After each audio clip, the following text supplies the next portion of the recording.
आप सभी को जय मसीह की। आज के दिन के लिए हम परमेश्वर को धन्यवाद करेंगे कि आज हम फिर एक बार साथ मिलकर परमेश्वर की आराधना करेंगे। आइए हम सब प्रार्थना में जाएंगे।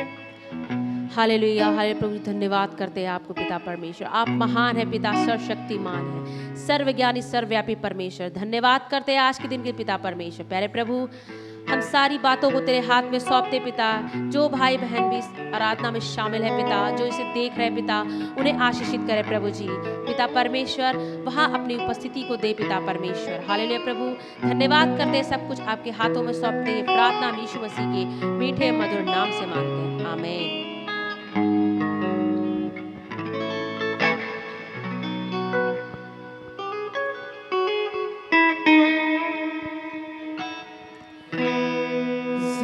ये मेरी है तेरी ही अमानत, जब तलक सांस है मैं करूँ तेरी इबादत। जिंदगी कर दिया तेरे नाम यीशुआ, जिंदगी कर दिया तेरे नाम, जिंदगी कर दिया तेरे नाम यीशुआ, जिंदगी कर दिया तेरे नाम। चला जा रहा था गुमनामियों में, ना थी कोई जिंदगी ये मेरी, वीरानियाँ थी, तन्हाइयाँ थी, मुश्किल में थी जिंदगी ये मेरी। तू जो मिला है ऐसे मसीहा, जैसे मिली जिंदगी, तू जो मिला ऐसे मसीहा, जैसे मिली रोशनी, रोशनी जिंदगी ये मेरी है तेरी अमानत। जब तलक सांस है मैं करूँ तेरी इबादत। जिंदगी कर दिया तेरे नाम यीशुआ, जिंदगी कर दिया तेरे नाम, जिंदगी कर दिया तेरे नाम यीशुआ, जिंदगी कर दिया तेरे नाम। पाने से तुझको पा लिया सब कुछ, अब है न कोई कमी, कमी। दिल भी है तेरा, धड़कन भी तेरी, सांसें भी है अब तेरी, बस तेरी। अब जो चल रहा हूँ तेरी दया है, तेरा अनुग्रह महान। अब जो चल रहा हूँ तेरी दया है, तेरा अनुग्रह महान। जिंदगी ये मेरी है तेरी अमानत, जब तलक सांस है मैं करूँ तेरी इबादत। जिंदगी कर दिया तेरे नाम यीशुआ, जिंदगी कर दिया तेरे नाम, जिंदगी कर दिया तेरे नाम यीशुआ, जिंदगी कर दिया तेरे नाम। मेरा आगाज तू है, मेरा अंजाम तू है, तू मेरा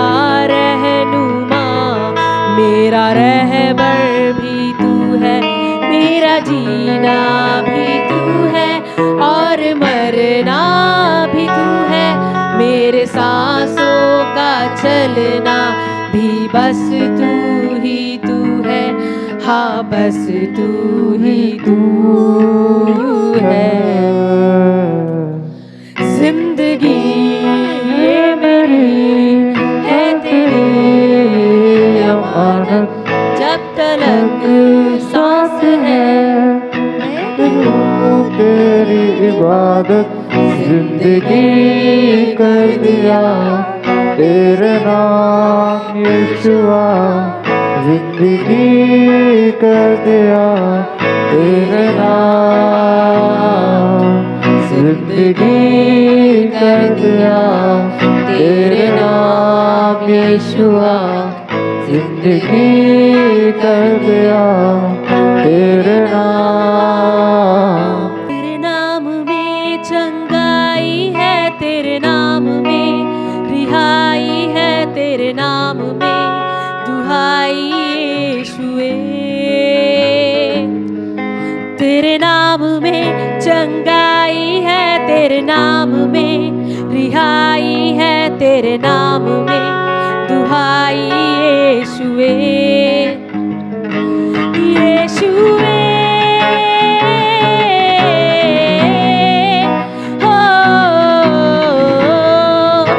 हो यीशुए, यीशुए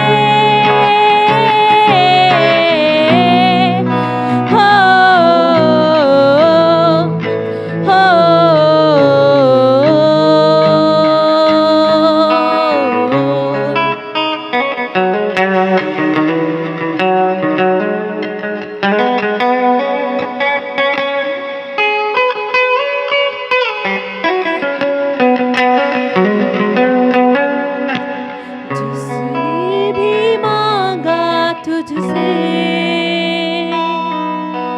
यीशु तू देता उसे, जिसने भी मांगा तुझसे यीशु तू देता उसे। यीशु नाम में, यीशु नाम में, यीशु नाम में सब कुछ मिलता है। यीशु नाम में, यीशु नाम में, यीशु नाम में सब कुछ मिलता है। यीशुवे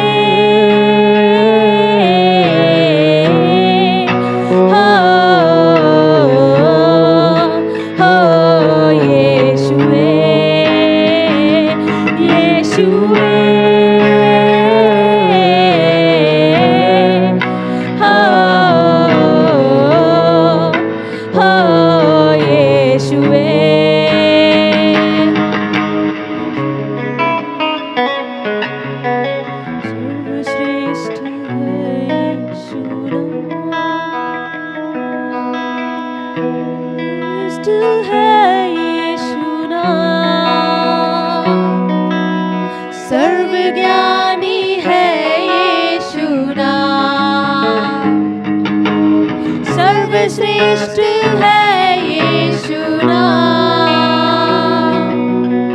सर्वज्ञानी है यीशु नाम। इस नाम के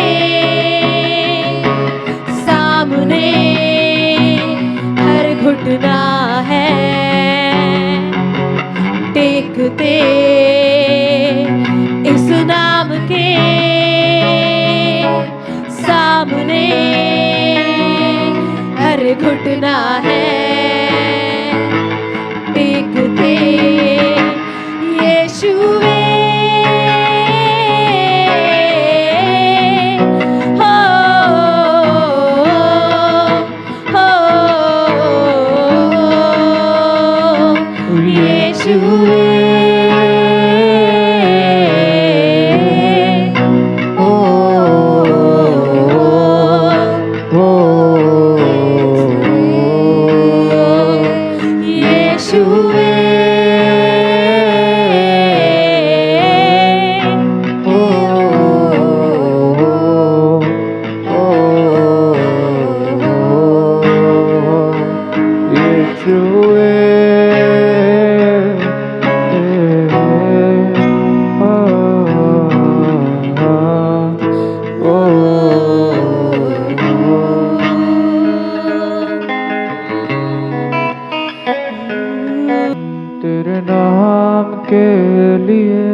तेरे नाम के लिए जिए हम,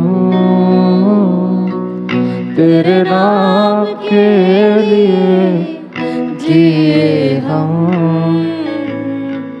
तेरे नाम के लिए जिए हम।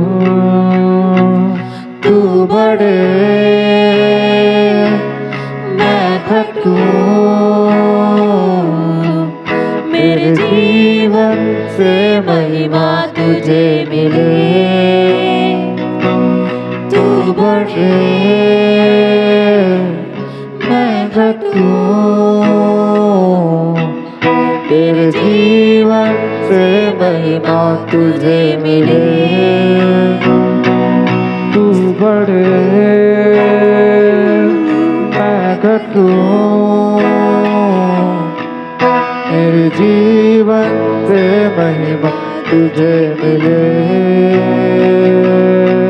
स्तुतियों के बीच में विराजमान प्रभु, तू बढ़े और मैं घटूं। स्तुतियों के बीच में विराजमान प्रभु, तू बढ़े और मैं घटूं। तू बढ़े मैं घटूं, मेरे जीवन से महिमा तुझे मिले। तू बढ़े मैं घटूं, तेरे जीवन से महिमा तुझे मिले। तू बढ़े मैं घटूं, तेरे जीवन से महिमा तुझे मिले। तू बढ़े मैं घटूं, तेरे जीवन से महिमा तुझे मिले।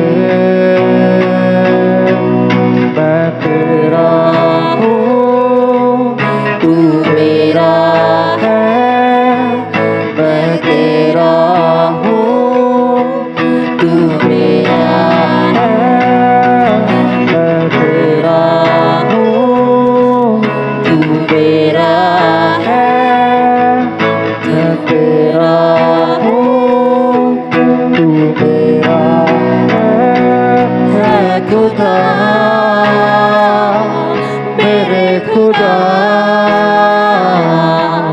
मेरे जीवन तेरा खुदा है। खुदा मेरे खुदा, ये जीवन तेरा खुदा मेरा है। मैं तेरा हूँ, तू मेरा है। तू मेरा हूँ, तू मेरा है। तू मेरा हूँ, तू मेरा है। मैं तेरा हूँ, तेरे नाम के लिए जिए हम। यीशु नाम के लिए जिए हम, यीशु नाम के लिए जिए हम, यीशु नाम के लिए जिए हम। तू बढ़े मैं घटूं, मेरे जीवन से महिमा तुझे मिले। तू बढ़े मैं घटूं, मेरे जीवन से महिमा तुझे मिले। तू बढ़े मैं घटूं, मेरे जीवन से महिमा तुझे मिले।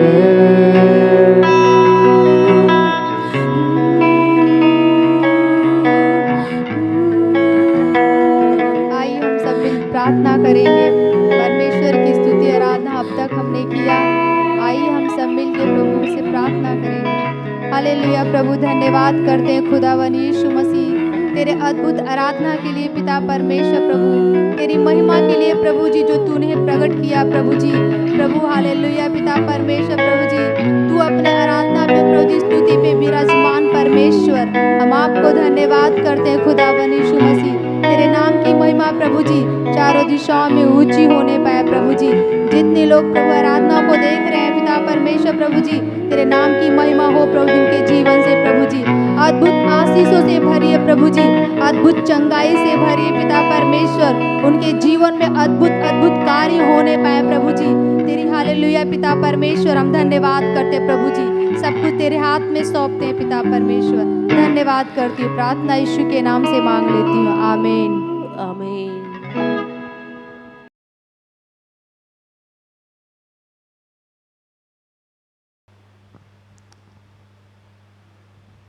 प्रभु यीशु मसीह के नाम में सबको जय मसीह की। परमेश्वर का धन्यवाद हो इस दिन के लिए, परमेश्वर के नाम की महिमा हो। परमेश्वर आज अपने वचन से हम सबसे क्या बातें करना चाहता है, इसके लिए पढ़ने के लिए हम लोग उत्पत्ति 37 अध्याय निकालेंगे। याकूब तो कनान देश में रहता था, जहां उसका पिता परदेसी होकर रहा था। याकूब के वंश का वृतांत यह है, यूसुफ 17 वर्ष का होकर अपने भाइयों के संग भेड़ बकरियों को चराता था, और वह लड़का अपने पिता की पत्नी बिल्हा और ज़िल्पा के पुत्रों के संग रहा करता था, और उनकी बुराइयों का समाचार अपने पिता के पास पहुंचाया करता था। इस्राएल अपने सब पुत्रों से बढ़ के यूसुफ से प्रीति रखता था, क्योंकि वह उसके बुढ़ापे का पुत्र था, और उसने उसके लिए एक रंग बिरंगा अंगरखा बनवाया। परंतु जब उसके भाइयों ने देखा कि हमारा पिता हम सब भाइयों से अधिक उसी से प्रीति रखता है, तब वे उससे बैर करने लगे और उसके साथ ठीक से बात भी नहीं करते थे। बस परमेश्वर का धन्यवाद हो।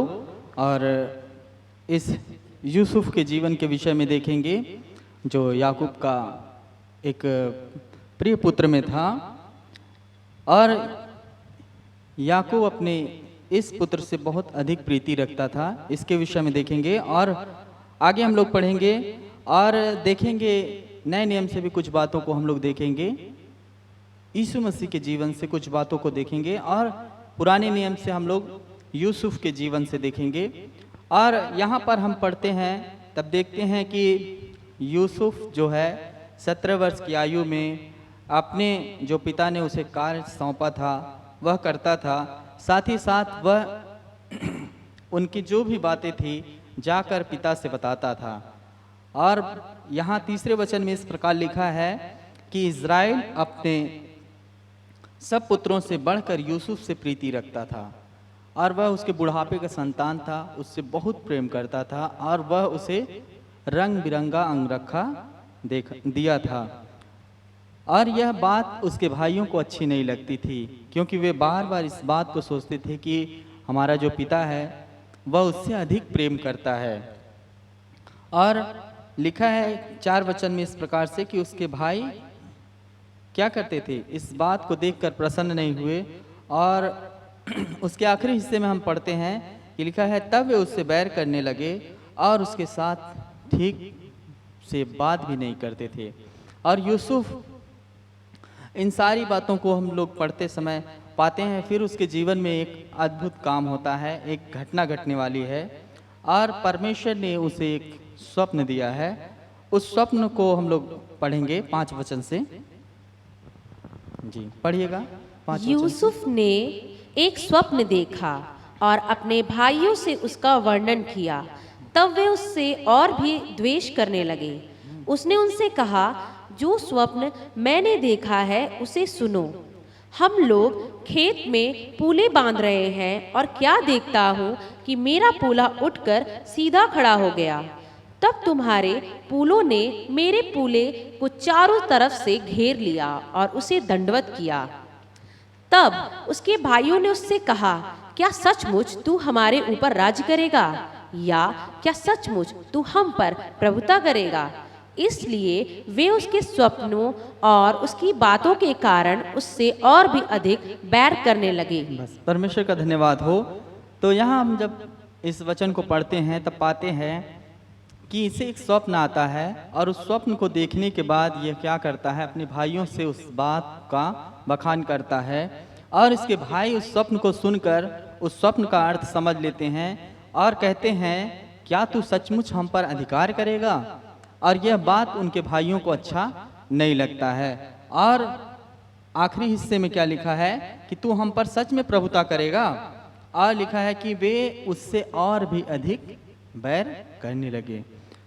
तो यहाँ पर हम जब पढ़ते हैं तब पाते हैं, क्या यूसुफ खुद से इस स्वप्न को नहीं देखा था, या उसके मन का विचार नहीं था, बल्कि हम जब पढ़ते हैं तब पाते हैं कि परमेश्वर ही ने उसे इस स्वप्न को दिया था, जो आने वाले समयों में एक बहुत बड़ा अकाल पड़ने वाला था। और उस अकाल में परमेश्वर ने पहले से योजना बनाया था। उस योजना के अनुसार परमेश्वर ने इस यूसुफ को वो दर्शन देता है, और जब इस दर्शन को वह बताता है अपने भाइयों से, तब उसके भाई उससे और अधिक बैर करने लगते हैं। आगे पढ़ेंगे हम लोग। फिर उसने एक और स्वप्न देखा और अपने भाइयों से उसका भी यो वर्णन किया। सुनो, मैंने एक और स्वप्न देखा है कि सूर्य और चंद्रमा और 11 तारे मुझे दंडवत कर रहे हैं। इस स्वप्न का उसने अपने पिता और भाइयों से वर्णन किया। तब उसके पिता ने उसको डांट कर कहा, यह कैसा स्वप्न है जो तूने देखा है? क्या सचमुच मैं और तेरी माता और तेरे भाई सब जाकर तेरे आगे भूमि पर गिरकर दंडवत करेंगे? उसके भाई उससे डाह करते थे, पर उसके पिता ने उसके उस वचन को स्मरण रखा। परमेश्वर का धन्यवाद हो। और यहाँ पर लिखा है कि जब दूसरा स्वप्न वो उसने अपने पिता और माता को बताया, तो उसके पिता ने उसे डांटा, परंतु इस बात को आखिरी लाइन में लिखा है कि याद रखा, इस वचन को स्मरण रखा। और उसके भाई लेकिन उससे डाह करने लगे, और वह उनका क्रोध बढ़ते गया। और आगे जब हम लोग 12 वचन पढ़ते हैं, उसके भाई अपने पिता की भेड़ बकरियों को चराने के लिए सकेम को गए। तब इस्राएल ने यूसुफ से कहा, तेरे भाई सकेम ही में भेड़ बकरी चरा रहे होंगे, इसलिए जा, मैं तुझे उनके पास भेजता हूँ। बस आप 19 वचन पढ़िएगा। 19 वचन पढ़िए। और वे आपस में कहने लगे, देखो, वह स्वप्न देखने वाला आ रहा है, इसलिए आओ हम उसको घात करके किसी गड्ढे में डाल दें और यह कह देंगे कि कोई बनेला पशु उसको खा गया। फिर हम देखेंगे कि उसके स्वप्नों का क्या फल होगा। बस परमेश्वर का धन्यवाद हो। उसके स्वप्न को वो लोग क्या कर रहे हैं, कह रहे हैं देखो वह आ रहा है, उसे हम लोग घात करेंगे। और यहाँ पर देखते हैं हम कि यीशु मसीह का जो वचन आगे हम लोगों ने पढ़ा, एक वचन पढ़ के देखेंगे, उसमें भी देखते हैं कि एक दूसरे में बड़ा छोटा का भेदभाव आ गया है। मरकुस 10 का 43-44 पढ़ दीजिएगा, उसके बाद फिर इसको कंटिन्यू करेंगे जी। पर तुम ऐसा नहीं है, वरन जो कोई तुम में बड़ा होना चाहे वह तुम्हारा सेवक बने, और जो कोई तुम में प्रधान होना चाहे वह सबका दास बने। जी। और यहाँ पर यूसुफ ने जो दर्शन देखा था, स्वप्न देखा था, उसमें देखते हैं कि आगे उसके जीवन में गुलामी में जाने वाला था। ये उसके भाई समझ नहीं पाए और उससे डाह करते थे, और वो सोचते थे कि यह छोटा होकर इतना बड़ा दर्शन देखा है। तो इस बात से वो लोग उससे नाराज़ होने लगे। और जब हम आगे पढ़ते हैं तब पाते हैं कि उसके भाई लोग उसके प्रति युक्ति बनाने लगते हैं, परंतु परमेश्वर की योजना जो उनके भाइयों को ही बचाने के लिए और सारे संसार में अकाल आने वाला था। उस अकाल से बचने के लिए परमेश्वर ने जो योजना बनाई थी, उस योजना को उसके भाइयों ने नहीं समझा और लिखा है कि उस यूसुफ से डाह करने लगे कि छोटा होकर इतना बड़ा दर्शन देखता, हम लोग कैसे इसके सामने झुकेंगे। परंतु इस बात को वो लोग नहीं समझ पा रहे थे। बाद में देखते हैं कि यूसुफ सच में गुलामी में गया और वह प्रधान भी बना। इस वचन के आधार पर वह छोटा बना और दास भी बना और साथ ही साथ उसे गद्दी भी मिली। परंतु उसके बीच में जो ये दर्शन था उसको पूरा होने में लगभग 13 साल लगता है और इस 13 साल के बीच में बहुत सारी कठिनाइयों का सामना यूसुफ को करना पड़ता है। और आगे हम पढ़ते जाते हैं, जब 12 वचन से आगे पढ़ते हैं तब पाते हैं कि उसके भाई लोग उसे देखकर कहते हैं कि देखो यह स्वप्न देखने वाला आ रहा है, हम इसे क्या करेंगे, घात करेंगे। और सच में जब वह उनके पास आया तब क्या करते हैं वो लोग, आगे पढ़िएगा वचन।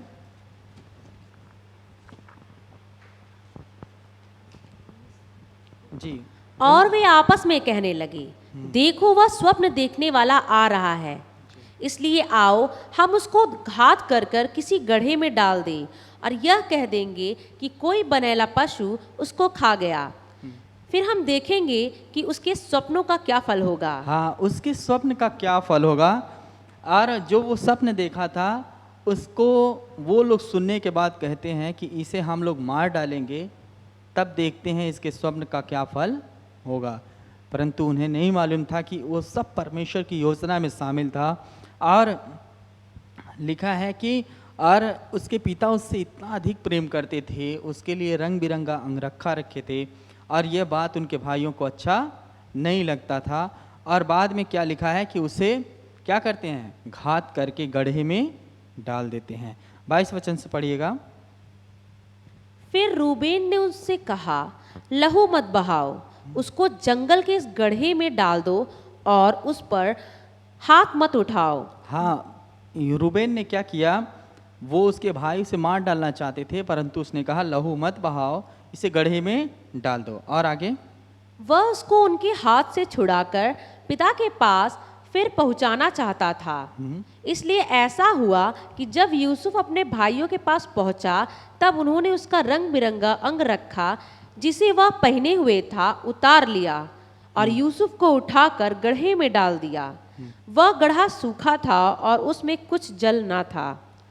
तब वे रोटी खाने बैठ गए और आंखें उठाकर क्या देखा कि इस्माइलियों का एक दल ऊँटों पर सुगंध द्रव, बलसान और गंधरस लादे हुए गिलाद से मिस्र को चला जा रहा था।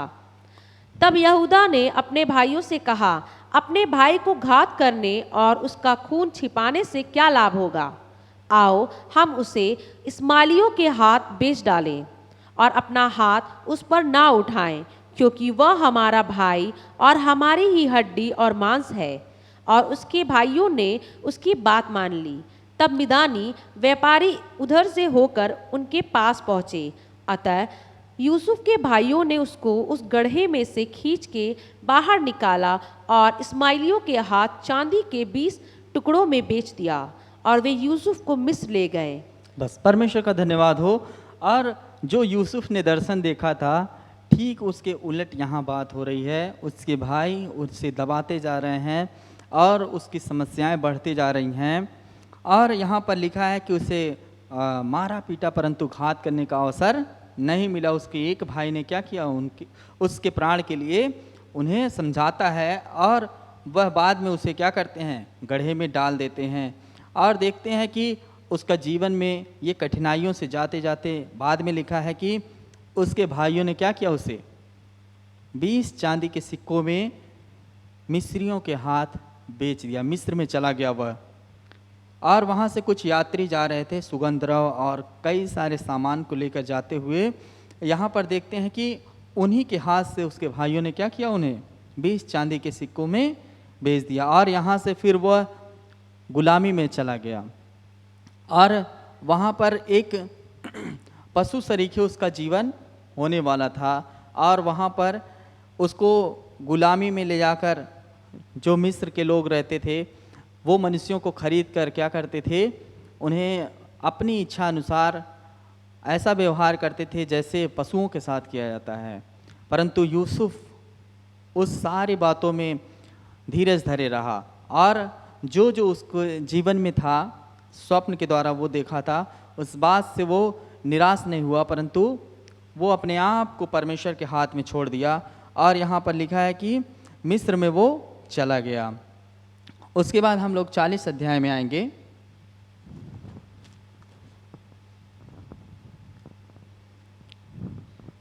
आप 39 अध्याय का एक वचन पढ़ दीजिएगा, उसके बाद फिर हम लोग आगे पढ़ेंगे।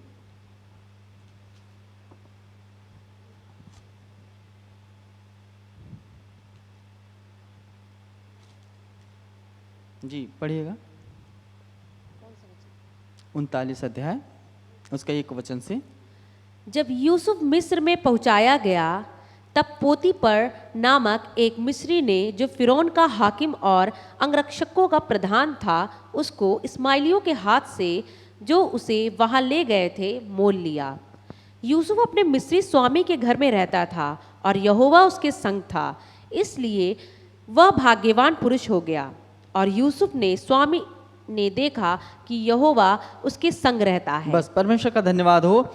और यहाँ पर जब हम पढ़ते हैं एक वचन से कि यूसुफ को एक मिस्र में जब पहुँचाया गया, तो पोतीपर नामक एक मिस्री ने, जो फिरौन का हाकिम और अंगरक्षकों का प्रधान था, उसको इस्माइलियों के हाथ से जो उसे वहाँ ले गए थे मोल लिया। और इसे पढ़ते समय बहुत आसानी से हम लोग पढ़ लेते हैं ना, परंतु आप जब उसे वहाँ का इतिहास देखेंगे तब बहुत ही कठिन परिस्थिति से होके जाना पड़ता था। लोग क्या करते थे, गुलामी में जो लोग जाते थे या जिसके खरीद के ले जाते थे, तो उन्हें किसी सवारी पर नहीं ले जाते थे, उन्हें पैदल ही ले जाते थे। और उनके पास कपड़े नहीं होते थे और एकदम जानवर की तरह क्या करते थे, उन्हें कैद में रख कर, जैसे पशुओं की बिक्री होती है वैसे ही मनुष्यों की बिक्री होती थी। और वहाँ पर क्या करते थे, अपनी इच्छा के अनुसार लोग मनुष्यों को खरीद कर अपने यहाँ अपनी आवश्यकता के अनुसार जो उन्हें जैसा काम रहता था वैसे ही उन मनुष्यों को मोल खरीद लेते थे। आप समझ सकते हैं, इसे पढ़ते समय हम लोग ऐसे पढ़ेंगे तो लगेगा कि मोल ले लिए, बहुत ही अच्छे से ले गए होंगे, बहुत ही शोरूम में तो नहीं रखे होंगे। जब उसे आप पढ़ेंगे तो लिखा है कि मोल ले लिया, और उन्हें हर प्रकार से चेक करते थे ना कि उनके शरीर पे कोई रोग नहीं है, बीमारी नहीं है। यूसुफ का जीवन ऐसे होते गया, कठिन बनते गया। और आप सोच सकते हैं कि कितना ही कठिनाइयों से उसे ले गए और उसे क्या किया गया, बेचा गया। बेचते समय बेचने वाले अलग अलग दाम लगाते हैं, अलग तरीके से चेक करते हैं और उसे ले जाकर अपने घर में अलग अलग काम के लिए इस्तेमाल करते थे। यूसुफ का जीवन इस प्रकार हो गया। परंतु एक आनंद की बात है, एक खुशी की बात है, जब हम दूसरे वचन में पढ़ते हैं तो वहाँ पाते हैं कि परमेश्वर उसके साथ था। हालेलुया, परमेश्वर के नाम की महिमा हो। और इससे हम क्या सीखते हैं कि हमारे जीवन में जो भी परमेश्वर ने हमें और आपको कुछ ना कुछ स्वप्न दिखाया है, दर्शन दिखाया है, उसमें लगातार बने रहें।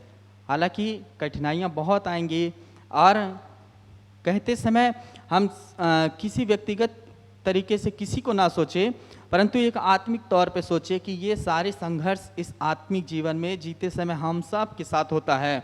हम सब भाई बहन मसीह लोग जितने लोग हैं, हम सब जब मसीह रास्ते में चलते हैं तो ये सारी बातें हमारे जीवन में पूरी होती हैं। और अगर उस जो दर्शन, जो स्वप्न परमेश्वर ने हर एक मसीही व्यक्ति को दिया है, उसे अगर पूरा होना है तो ये रास्ते से हमें और आपको जाना ही होगा, तभी उस मंजिल तक हम और आप पहुंच सकते हैं। परमेश्वर उसके साथ थे। या दूसरा वचन फिर से पढ़िएगा बहन। और यूसुफ के स्वामी ने देखा कि यहोवा उसके संग रहता है और जो काम वह करता है उसको यहोवा उसके हाथ से सफल कर देता है। हालेलुया, परमेश्वर का धन्यवाद हो। उसने कहीं जाहिर नहीं किया, परंतु उसके स्वामी ने उसका जो उसको देखते देखते उसे एहसास हो गया, उसे मालूम हो गया। लिखा है कि उसके स्वामी ने कहा कि यहोवा इसके संग है। हालेलुया। और लिखा है कि वह भाग्यवान पुरुष हो गया और उसका जीवन आगे बढ़ते गया। और आगे पढ़ते जाएंगे क्या क्या बात है। तब उसकी अनुग्रह की दृष्टि उस पर हुई और वह उसकी सेवा टहल करने के लिए नियुक्त किया गया। फिर उसने उसको अपने घर का अधिकारी बना के अपना सब कुछ उसके हाथ में सौंप दिया। हाँ, परमेश्वर का धन्यवाद हो। जब इसे पढ़ते जाएंगे तो ऐसे लगेगा कि फिर से उसका जीवन अच्छे रास्ते पे आ गया है, सुधार होते जा रहा है, बदलते जा रहा है और उसका पोस्ट बढ़ते जा रहा है। परंतु आगे पढ़ते पढ़ते फिर से उसके जीवन में एक बहुत बड़ा घटना घटता है। पढ़ते जाइएगा। जब से उसने उसको अपने घर का और अपनी सारी संपत्ति का अधिकारी बनाया, तब से यहोवा यूसुफ के कारण उस मिस्री के घर पर आशीष देने लगा, और क्या घर में क्या मैदान में उसका जो कुछ था सब पर यहोवा की आशीष होने लगी। यूसुफ के कारण, क्योंकि यूसुफ परमेश्वर का भय मानते थे, यूसुफ परमेश्वर पर भरोसा रखते थे, इसलिए जहाँ कहीं वो गए वहाँ परमेश्वर उनके साथ था और हर एक काम जो उनके हाथ में सौंपा जाता था परमेश्वर उसे सफल करते करते जा रहे थे। और आगे, इसलिए उसने अपना सब कुछ यूसुफ के हाथ में यहाँ तक छोड़ दिया कि अपने खाने की रोटी को छोड़ा वह अपनी संपत्ति का हाल कुछ न जानता था। यूसुफ सुंदर और रूपवान था। इन बातों के पश्चात ऐसा हुआ कि उसके स्वामी की पत्नी ने यूसुफ की ओर आंख लगाई और कहा। बस, परमेश्वर का धन्यवाद हो। इसे हम विस्तार में नहीं बताना चाहते हैं, आप अपने घर पर पढ़ सकते हैं। और वहाँ पर लिखा है कि उसके मालिक ने उस सारा कुछ उसके हाथ में छोड़ दिया, और क्योंकि परमेश्वर उसे दिन प्रतिदिन बढ़ाते जा रहा था, आशीष देते जा रहा था, और बीच में उसके साथ एक घटना घटता है और जो उसके मालिक की पत्नी थी वह उसके ऊपर गलत दृष्टि डालती है। परंतु यूसुफ परमेश्वर का भय मानता था, इसलिए उस जगह से भाग जाता है और उसके हाथ में सब कुछ था। परंतु परमेश्वर का धन्यवाद हो कि उस गिरने वाले स्थान से वह भाग गया और बच गया। परमेश्वर के नाम की महिमा हो। और बाद में उसके ऊपर ये सारे आरोप लग जाते हैं कि उसने मेरे साथ दुष्कर्म करना चाहा, परंतु यूसुफ सफाई में कुछ नहीं कहता है और वह बंदीगृह में चला जाता है और उसके जीवन में फिर से एक बार गिरावट आ जाता है।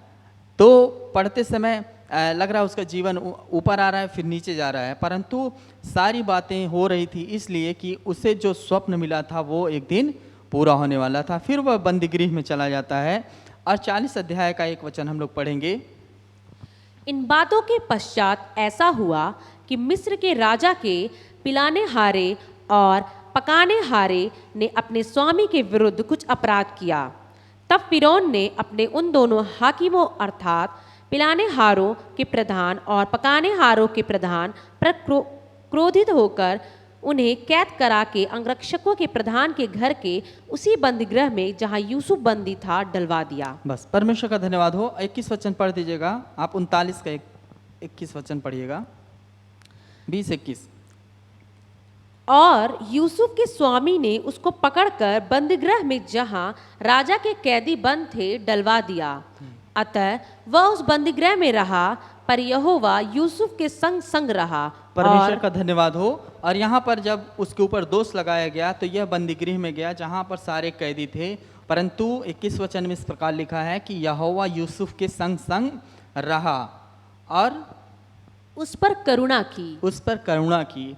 और बाद में जब हम पढ़ते हैं कि वहाँ पर 2 कैदी और आते हैं, पिलाने हारा और खिलाने हारा, और ये 2 लोग आने पर यूसुफ को सेवा मिलती है उनका सेवा करने के लिए बंदीगृह में, और ये भी एक स्वप्न देखते हैं। और यूसुफ के अंदर परमेश्वर का आत्मा था, इसलिए यूसुफ इन सारी बातों को जो स्वप्न इन्होंने देखा उसे प्रकट करता है। और आगे पढ़ते जाएंगे तो ये दोनों एक दिन स्वप्न देखते हैं, पिलाने हारा और खिलाने हारा, और दोनों स्वप्न देखते हैं और अगले दिन उठते हैं तो दोनों उदास रहते हैं। आप 3 वचन से पढ़िएगा। उन्हें कैद करा के अंगरक्षकों के प्रधान के घर के उसी बंदीगृह में जहां यूसुफ बंदी था डलवा दिया। ये दोनों कैदी वहां पर फिर से दंड पाकर आते हैं। और आगे आप 5 वचन पढ़िएगा। मिस्र के राजा का पिलाने हारा और पकाने हारा बंदीगृह में बंद थे, और दोनों ने एक ही रात में अपने अपने होनहार के अनुसार स्वप्न देखा। सवेरे जब यूसुफ उनके पास अंदर गया तब उन पर उसने जो दृष्टि की तो क्या देखता है कि वे उदास है। इसलिए उसने फिरौन के उन हाकिमों से जो उसके साथ उसके स्वामी के घर के बंदीगृह में थे पूछा, आज तुम्हारे मुंह क्यों उदास है? उन्होंने उससे कहा, हम दोनों ने स्वप्न देखा है और उनके फल का बताने वाला कोई भी नहीं। ये दोनों भी स्वप्न देखते हैं और इसके फल का बताने वाला कोई नहीं रहता है। ये दोनों उदास रहते हैं। फिर दोनों अपने स्वप्न का हाल उसे बताते हैं और यूसुफ क्या करते हैं, उस दोनों के स्वप्न का अर्थ बताते हैं। अर्थात पिलाने हारा को बताते हैं कि तू फिर से अपने काम पर लौट जाएगा, राजा तुझे फिर से क्या करेगा, अपने यहाँ रख लेगा, परंतु खिलाने हारा को लिखा है कि दंड देगा। और वो सच में आगे चल के वही स्वप्न पूरा हो गया। जो खिलाने हारा था उसे दंड मिला और जो पिलाने हारा था वो अपने फिर से ड्यूटी पर राजा ने उसे क्या किया, लगा दिया। और बाद में इस बात को लिखा है कि वह भूल गया। आप जो पिलाने हारा था जब वो उसका प्राण बच गया तो वो भूल गया। फिर कुछ दिन के बाद एक घटना और घटती है और लिखा है कि वो आप 41 अध्याय पढ़िएगा और यहाँ पर भी एक स्वप्न देखता है राजा फिरौन और फिर उसे अवसर मिलता है यूसुफ को किस प्रकार से। जी पढ़िएगा।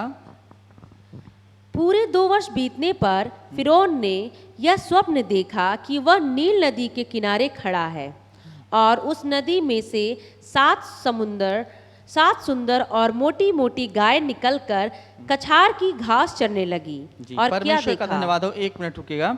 यहाँ पर लिखा है कि वो फिर राजा स्वप्न देखते हैं ना, ठीक 2 वर्ष बाद। लेकिन उस 2 वर्ष में जो पिलाने हारा है उसको 23 वचन पढ़िएगा, 40 का 23 पढ़ दीजिएगा। फिर क्या देखता हूँ कि उनके पीछे और 7 बालें छूची छूची और पतली और पुरवाई से मुरझाई हुई निकली। बस 1 मिनट, 40 अध्याय का 23 वचन पढ़ दीजिएगा, उसके बाद फिर आगे कंटिन्यू पढ़ेंगे। उसी के ऊपर वाले हिस्से में है। फिर भी पिलाने हारों के प्रधान ने यूसुफ को स्मरण न रखा परंतु उसे भूल गया। हाँ, लिखा है कि जो पिलाने हारा था जब उसका प्राण बच गया तो वो उसे भूल जाता है, परंतु जब 2 वर्ष के बाद राजा स्वयं स्वप्न देखता है फिरौन, तब उसके बाद क्या होता है। जी पढ़िएगा। उसे भी एक स्वप्न मिलता है और उस स्वप्न में लिखा है कि गायों को देखता है। पढ़ते जाइएगा इसको, इस वचन को। जो मोटी मोटी गाय हैं वे नदी से निकलती हैं, उसके पीछे पतली गाय निकलती हैं और वो उससे क्या करती हैं, निगल लेती हैं। जी पढ़िएगा। और क्या देखा कि उनके पीछे और 7 गायें जो कुरूप और दुर्बल हैं नदी से निकली और दूसरी गायों के निकट नदी के तट पर जा खड़ी हुई। तब ये कुरूप और दुर्बल गाय उन 7 सुंदर और मोटी मोटी गायों को खा गईं। तब फिरौन जाग उठा और वह फिर सो गया और दूसरा स्वप्न देखा कि एक डंठल में से 7 मोटी और अच्छी अच्छी बालें निकली। और क्या देखा कि उनके पीछे 7 बालें पतली और पुरवाई से मुरझाई हुई निकली और इन पतली बालों ने उन 7 मोटी और अन्न से भरी हुई बालों को निगल लिया। तब फिरौन जागा और उसे मालूम हुआ कि यह स्वप्न ही था। भोर को फिरौन का मन व्याकुल हुआ और उसने मिस्र के सब ज्योतिषों और पंडितों को बुलवा भेजा और उनको अपने स्वप्न बताए, पर उनमें से कोई भी उनका फल फिरौन को ना बता सका। तब पिलाने हारों का प्रधान फिरौन से बोल उठा, मेरे अपराध आज मुझे स्मरण आए, जब फिरौन ने अपने दासों से क्रोधित हुआ था और मुझे और पकाने हारे के प्रधान को कैद करा के अंगरक्षकों के। बस परमेश्वर का धन्यवाद हो। और राजा क्या करते हैं, इन सपनों को देखकर 2 स्वप्न को एक ही समय में देखते हैं। एक देखकर सो जाते हैं, फिर दोबारा देखते हैं और दोनों का अर्थ उन्हें समझ में नहीं आता है। और लिखा है कि इस बात को राजा जब स्वप्न में देखते हैं परेशान रहते हैं। सारे वहाँ के पंडित अर्थात ज्ञानी लोगों को और भी जो लोग अन्य लोग थे सबको बुलाकर उसका अर्थ पूछते हैं, परंतु कोई नहीं बता पाता है। और वहाँ पर लिखा है कि पिलाने हारा को स्मरण आता है कि वो कहता है मुझे मेरे अपराध याद आ गए कि मैं यूसुफ को भूल गया था, जो 40 अध्याय के 23 वचन में लिखा है। फिर उसके बाद उसने क्या किया, राजा को इस बात को बताता है कि जब हम लोग कैद में थे तो हमने भी स्वप्न देखा था और राजा को वो जो यूसुफ है उसका अर्थ बताया था। इस बात को सुनकर राजा क्या करते हैं, यूसुफ को बुलवाते हैं और यूसुफ क्या करते हैं, अपने स्वरूप को बदल कर अर्थात बाल मुंडाकर राजा के सामने प्रस्तुत होते हैं और इन सारी बातों को क्या करते हैं, सुनते हैं राजा का और उसे अर्थ बताते हैं। इस बात को सुनकर राजा उस बात से आश्चर्य करते हैं कि इसने इस बात का अर्थ बता दिया और उसका अर्थ यह था कि 7 वर्ष अच्छे होंगे और 7 वर्ष अकाल के होंगे। उस प्रकार राजा क्या करते हैं, उन्हें फिर से एक ऐसे पद पर नियुक्त करते हैं जो वहाँ का प्रधानमंत्री का पद होता है और सब कुछ कैसे कैसे ठीक ठीक चलाना है। इस प्रकार परमेश्वर ने अद्भुत काम किया और इसके पढ़ने के लिए हम लोग निकालेंगे, आप 37 पढ़ दीजिएगा, 41 का 37।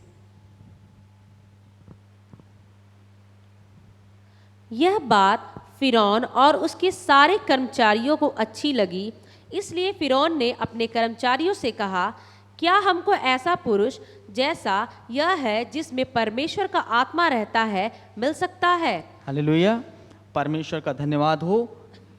राजा फिरौन गवाही दे रहे हैं यूसुफ के विषय में कि ऐसा व्यक्ति मिल सकता है कि जिसके अंदर परमेश्वर का आत्मा हो। और सारे कर्मचारियों को जब इस स्वप्न का अर्थ सुनते हैं तो उन सब कर्मचारियों को क्या लगता है, अच्छा लगता है और सब लोग आश्चर्य करते हैं और कहते हैं कि ऐसा व्यक्ति मिल सकता है, अर्थात परमेश्वर की कृपा दृष्टि यूसुफ के संग संग थी। हालेलुया, परमेश्वर हम हर एक व्यक्ति, हर एक विश्वासी के साथ परमेश्वर की कृपा दृष्टि चलती रहती है।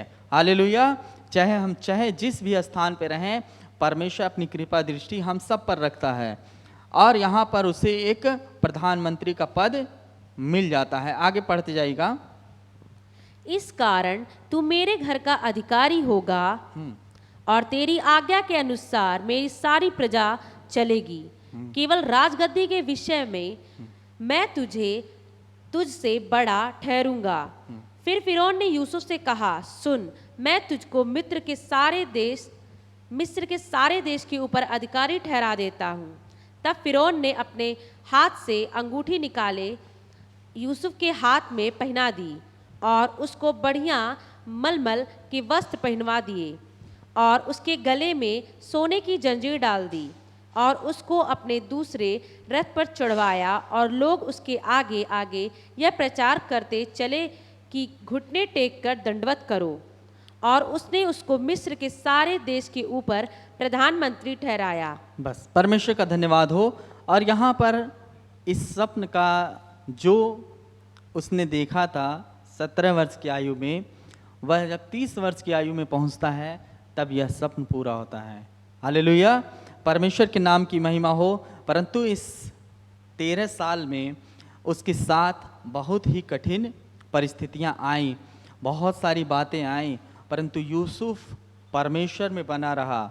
हम सब इस बात से क्या सीखने की बात है कि हम और आपके जीवन में बहुत सारी कठिन बातें आएंगी, परिस्थितियां विपरीत होंगी और बहुत बार ऐसे लगेगा कि हम कैसे स्थिर रह सकते, परंतु बाइबल में इस प्रकार लिखा है कि परमेश्वर यूसुफ के संग संग रहा।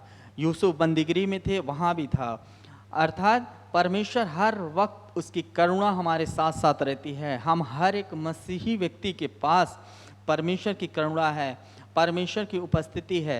हर एक परिस्थिति में परमेश्वर साथ साथ रहता है और परमेश्वर की योजना हम हर एक मसीही व्यक्ति के जीवन में यदि हम परमेश्वर में बने रहेंगे तो अवश्य ही पूरी होगी। हर एक के जीवन में परमेश्वर ने कुछ ना कुछ आशीष को रखा है, उसमें हम लगातार बने रहें, तब परमेश्वर की सारी इच्छा हम हर एक के जीवन में पूरी हो जाएगी। और यूसुफ प्रधानमंत्री पद पर आ जाते हैं और उनको जितनी कठिनाइयों से जाना पड़ा था उतना ही बाद में इस चीज़ का उन्हें आशीष मिला, परमेश्वर ने उसका प्रतिफल दिया। और यहाँ लिखा है कि राजा केवल अपनी गद्दी को छोड़कर बाकी सब कुछ उसके हाथ में कर देता है, सारी प्रजा को कर देता है। अच्छा कपड़ा मलमल का पहनाते हैं और एक जंजीर डलवा देते हैं सोने की उनके गले में। और लिखा है कि आज्ञा देते हैं कि सब लोग घुटने टेकें यूसुफ के सामने, और यूसुफ को परमेश्वर ने वहाँ का प्रधानमंत्री पद पर पहुँचा दिया। हालेलुया, परमेश्वर के नाम की महिमा हो। आप जब इस बात को आगे पढ़ते जाएंगे तब पता चलेगा कि आगे लिखा है कि एक भारी अकाल आने वाला था, उसकी योजना परमेश्वर ने पहले से ठहराई थी।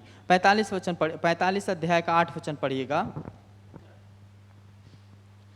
तब यूसुफ उन सब के सामने जो उसके आसपास खड़े थे अपने को और रोक न सका और पुकार के कहा, मेरे आसपास के सब लोगों को बाहर कर दो। भाइयों ने सामने अपने को प्रकट करने के समय यूसुफ के संग और कोई ना रहा।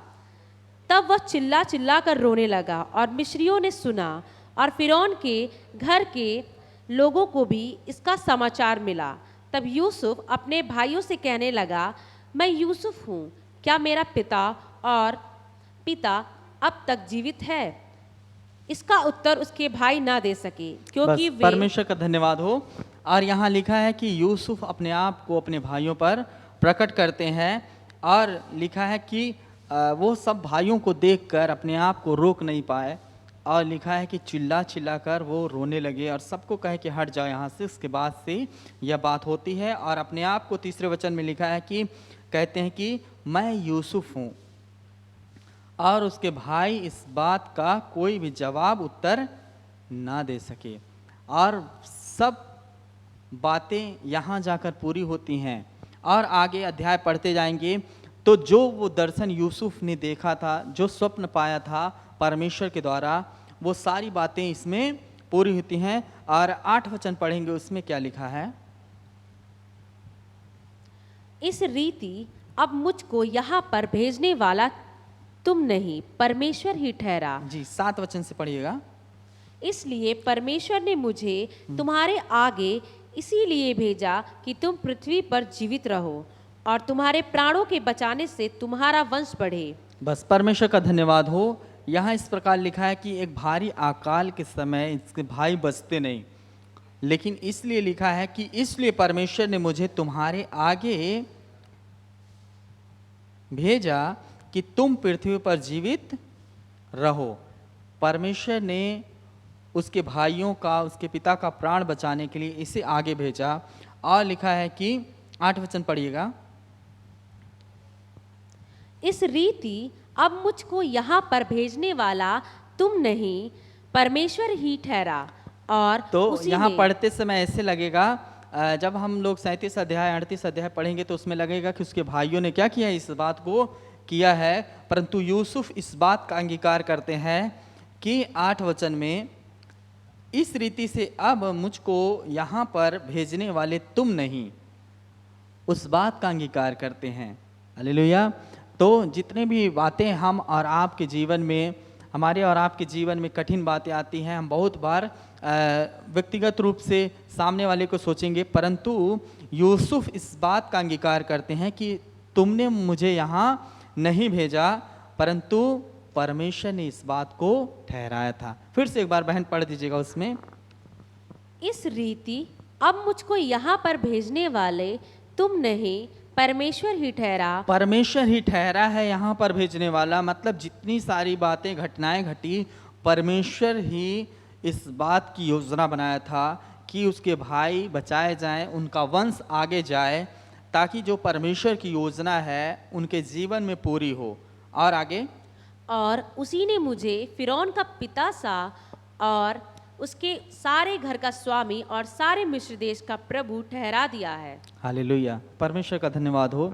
तो जब प्रभु के इस वचन को हम सब पढ़ते हैं, परमेश्वर के वचन को पढ़ते हैं, तो देखते हैं कि एक भारी अकाल आने वाला था, और उसकी योजना परमेश्वर ने अपने दास यूसुफ के द्वारा इस बात को पूरा करता है कि उसको और उसके घराने को, उसके पिता के घराने को, सबको बचाए।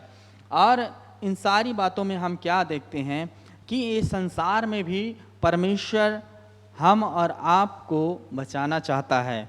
एक आत्मिक अकाल है इस दुनिया में, इस संसार में एक आत्मिक अकाल है, और परमेश्वर ने हम सब को चुना है ताकि उस अकाल को क्या करें, दूर करें। और जब नए नियम में हम सब देखते हैं ना, तो यीशु मसीह के जीवन से भी इन सारी बातों को देखते हैं। अगर आप पढ़ने के लिए एक वचन पढ़ेंगे, यूहन्ना 7 अध्याय उसका 5 वचन। क्योंकि उसके भाई भी उस पर विश्वास नहीं करते थे, तब यीशु ने उनसे कहा, मेरा समय अभी तक नहीं आया। बस परमेश्वर का धन्यवाद हो। और थोड़े से नए नियम से कुछ बातों को हम और आप देखेंगे कि इसमें क्या है।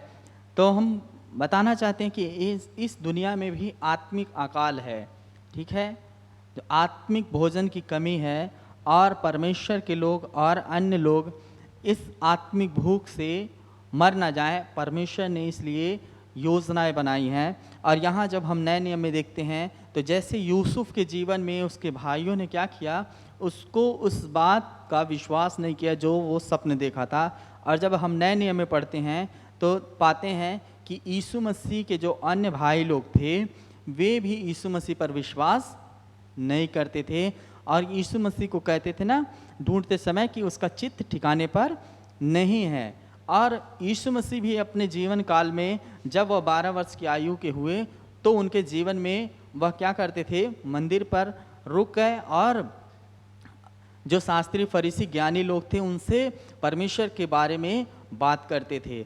और 12 वर्ष की आयु का प्रकट है, जैसे यूसुफ के 17 वर्ष में प्रकट है, उसी प्रकार यीशु मसीह के जीवन में 12 वर्ष पे एक बार बाइबल में उनका जीवन का बखान है, वर्णन है। और फिर आगे पढ़ते जाएंगे तो यीशु मसीह 30 साल पर परमेश्वर की सेवा शुरू करते हैं। उसी प्रकार जैसे यूसुफ के जीवन में 30 साल पर क्या होता है, यूसुफ को अधिकार मिलता है, उसी प्रकार नए नियम में यीशु मसीह भी क्या किए, परमेश्वर के राज का प्रचार किए। और वह यीशु मसीह को एक पद मिला है। जब हम पढ़ेंगे तीमुथियुस पढ़ेंगे उसका 6:11 जी। तो इस संसार में एक आत्मिक अकाल है और प्रभु यीशु मसीह उसे मिटाना चाहते हैं, ठीक है। और उसके लिए यीशु मसीह को इस संसार में बहुत सारी बातों का इस संसार में रहते हुए जब यीशु मसीह शारीरिक रूप में थे, ये सारे संघर्ष करने पड़े हैं। यीशु मसीह अपने लोगों से त्यागा गए, दुख उठाया और क्या क्या सहा है। आप जब नए नियम को पढ़ते हैं तो पाते हैं। जी पढ़िएगा। पर हे परमेश्वर के जन, तू इन बातों से भाग और धर्म, भक्ति, विश्वास, प्रेम, धीरज और नम्रता का पीछा कर। विश्वास की अच्छी कुश्ती लड़ और उस अनंत जीवन को धर ले।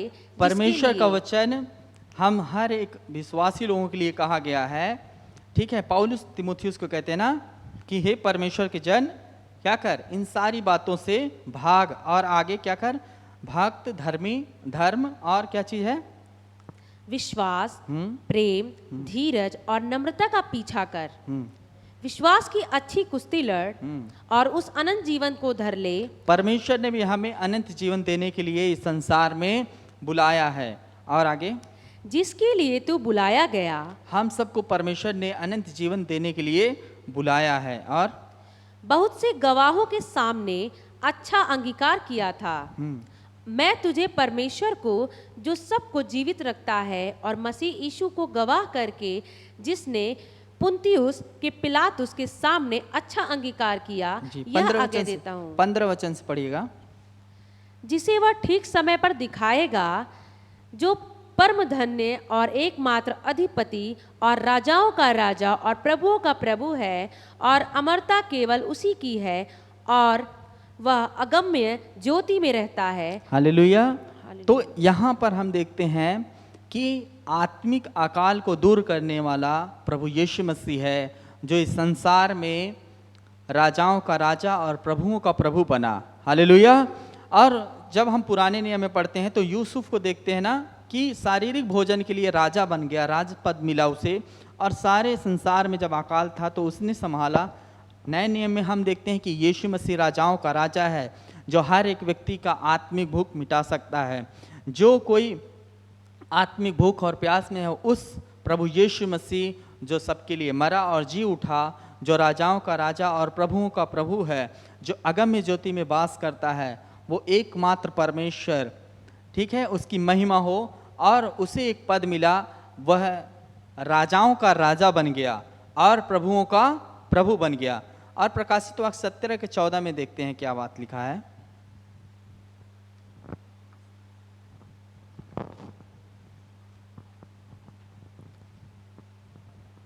वे मेमने से लड़ेंगे और मेमना उन पर जय पाएगा, क्योंकि वह प्रभुओं का प्रभु और राजाओं का राजा है, और जो बुलाए हुए और चुने हुए और विश्वासी हैं वे उसके साथ हैं, वे भी जय पाएंगे। हालेलुया। परमेश्वर ने हम सबको जय देने के लिए बुलाया है, परंतु हमें यीशु मसीह के साथ रहना है। हालेलुया। तो इस संसार में यीशु मसीह से जुड़े रहेंगे। परमेश्वर ने हमें अनंत जीवन के लिए बुलाया है, ठीक है। जो यीशु मसीह राजाओं का राजा बना और प्रभुओं का प्रभु बना, वो एकमात्र परमेश्वर है जो हमारी आत्मिक भूख और प्यास को मिटा सकता है। हमारे स्वप्न को जो परमेश्वर ने हम सबको दिया है वही पूरा करेगा। उसका नाम है प्रभु यीशु। और उसके पीछे चले, इस संसार में क्लेश है, दिक्कत है, निराशाएं हैं, तमाम परीक्षाएं हैं, केवल एकमात्र प्रभु यीशु ही है जो इन सारी चीज़ों से हमें और आपको बचा सकता है, और उसका ही पीछा करें, ठीक है। तो परमेश्वर ने क्या किया है, जो यूसुफ के जीवन में स्वप्न दिया उसे पूरा किया, उसमें टाइम लगा, तमाम बातें आई। उसी प्रकार हम और आप जब प्रभु यीशु मसीह के पीछे चलते हैं, तब यीशु मसीह को कस के थामे रहें, वही क्या करेगा, हमें बचाएगा और उद्धार देगा, ठीक है। और परमेश्वर हर एक बातों को हमारे जीवन में जो वो हर एक को दिया है, उसकी इच्छा है अनंत काल का जीवन देने के लिए, वो सबके जीवन में पूरा करेगा। प्रभु में बने रहें। प्रभु आप सबको आशीष दे। आमीन।